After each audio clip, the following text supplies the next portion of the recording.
আসানসোলে পশু প্রেমীদের বিক্ষোভ। সুপ্রিম কোর্টের জারি করা নির্দেশিকায় আসানসোলের বিএনআর মোড়ে অবস্থিত রবীন্দ্র ভবনের সামনে শত শত পশুপ্রেমী বিক্ষোভ করলেন।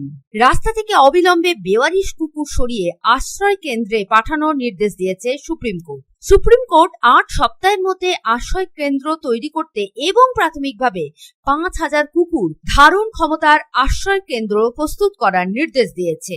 এর পাশাপাশি সুপ্রিম কোর্ট কঠোর হুঁশিয়ারি দিয়ে আদেশ দিয়েছে যে যদি কোনো ব্যক্তি, সংস্থা বা পশুপ্রেমীরা বেওয়ারিশ কুকুর ধরার প্রক্রিয়ায় বাধা দেয় তাহলে তা সুপ্রিম কোর্টের অবমাননা বলে বিবেচিত হবে এবং তাদের বিরুদ্ধে কঠোর আইনি ব্যবস্থা নেওয়া হবে। সুপ্রিম কোর্টের এই আদেশে দেশের অনেক প্রাণীপ্রেমী খুশি নন এবং এই সিদ্ধান্তের বিরুদ্ধে বিভিন্ন জায়গায় বিক্ষোভও করছেন। আসানসোলে একই রকম বিক্ষোভ দেখা গেছে, যেখানে পশুপ্রেমীরা সুপ্রিম কোর্টের বেড়া থেকে কুকুরদের নিয়ে গভীর উদ্বেগও প্রকাশ করেছেন। এ বিষয়ে পশুপ্রেমী চন্দনা মুখার্জি বলেন, 2024 সালে সুপ্রিম কোর্ট রায় দিয়েছিল যে রাস্তা থেকে কোনো কুকুর তোলা যাবে না, আর 2025 সালে সুপ্রিম কোর্টই আবার রায় দিল যে রাস্তার কুকুরগুলো তুলে নিয়ে গিয়ে শেল্টারে রাখা হবে, কিন্তু তা যথেষ্ট ব্যয় সাপেক্ষ এবং কুকুর বন্দী হয়ে থাকতে পারে না। কুকুর স্বাধীন প্রাণী, তাই এই আইনের বিরুদ্ধে আমরা ধিক্কার জানাচ্ছি।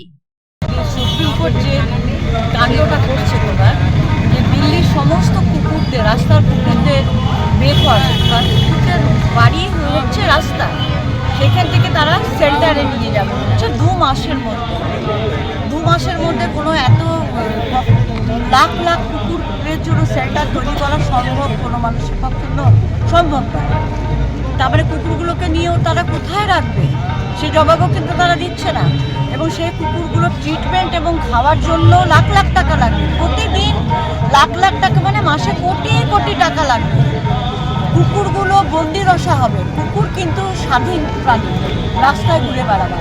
আমরা সেই জন্য যাতে তাদের স্বাধীনতা দিনই আমরা তাদের স্বাধীনতা যাতে হরণ করে না হয়, এই জন্য আমরা সমস্ত পশুপ্রেমীরা আজকে একসাথে হয়েছি, এসে আমরা ধিক্কার জানাচ্ছি ওই কেসটার বিরুদ্ধে, ওই আইনটার বিরুদ্ধে। এটা একটা নতুন আইন করে দিলে, একটা আইন তোমার 24 সালে হয়েছিল যে কোনো রাস্তার কুকুরকে সেই রাস্তা থেকে তুলে নেওয়া যাবে না এবং স্টেরিলাইজেশন সম্পন্ন হলে ঠিক সেই জায়গাতে এনে দেওয়া হবে।